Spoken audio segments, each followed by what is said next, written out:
పూర్తి అజెండా ఏంది, ప్రభుత్వం తెలియజేస్తుందా తెలియజేయదా? 100% ఈయన ఫారెన్ ట్రిప్ నేషనల్ సెక్యూరిటీకి సంబంధించిన ఏజెన్సీసు స్క్రీనింగ్లోకి డెఫినెట్గా పోతుంది.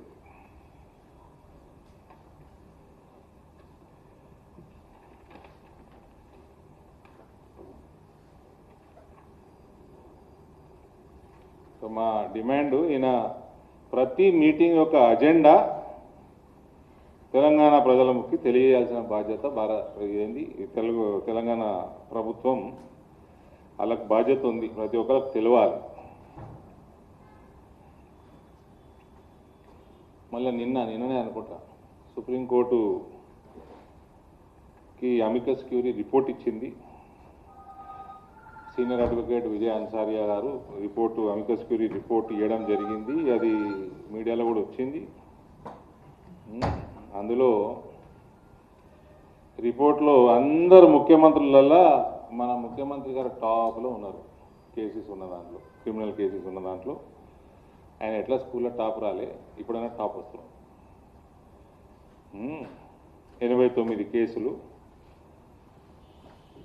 The report argues that long delay benefits neither side. It can weaken prosecution evidence and witness memory, while simultaneously leaving an accused legislator under unresolved allegations for years.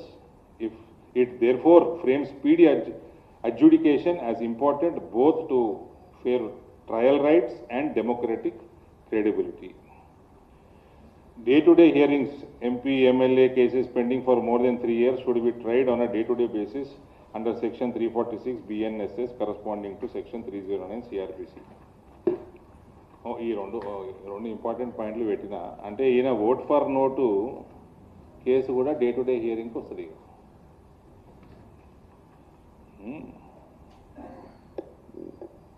అంతే అన్నట్టు కదా.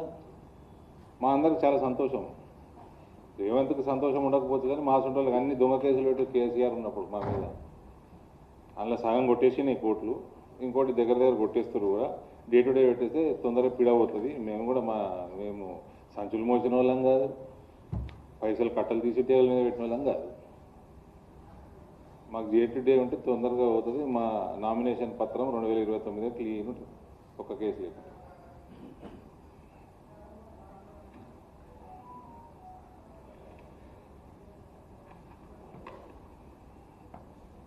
ఈ మధ్య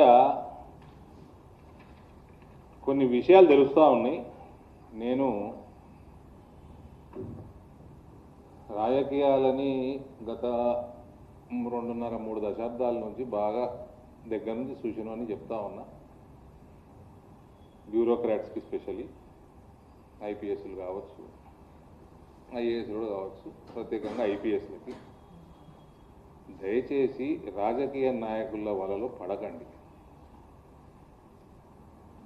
రాజశేఖర రెడ్డి గారి టైంలో అనవసరమైన ప్రెషర్లోకి వచ్చి ఫైళ్ళ మీద సంతకాలు పెట్టి మంచి ఆఫీసర్స్, బ్రిలియంట్ ఆఫీసర్స్ జైలుకు పెట్టారు. Revanth is too small a fellow. He has no stature. Don't fall in trap. He will not be able to protect your future.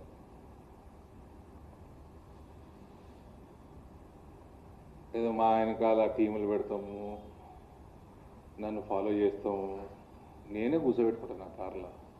ఎవరిని పంపుతారు పంపి నా ఇంట్లోనే ఉంచుకుంటా. మస్తు రూమ్లు నేను నా ఇంట్లో 22,000 స్క్వేర్ ఫీట్ ఇల్లు ఉంది నాకు. తీసుకురండి, నేనే ఉంచుకుంటా రూమ్లో. నా అమ్మాడే తిరుగు పొద్దు నుంచి రాత్రి దాకా. కానీ ఊకే పనికి వాళ్ళ వీళ్ళ పార్టీ జీవితంలో సర్కార్లోకి వచ్చేలేదు దేశంలో. ఈయన మిమ్మల్ని ప్రొటెక్ట్ చేసేంత సీన్ లేదు. ఆయననే ప్రొటెక్ట్ చేసుకుంటాడా అన్న క్వశ్చన్ మార్క్. ఇప్పుడు నేను అమికస్ క్యూరీ ఇచ్చిన రిపోర్టు బట్టి మాకు ఇంకా ఆనందం. తొందరగా నోట్ల గడ్డలు తీసి బయట పెట్టిన నోటికి రావాలి కదా.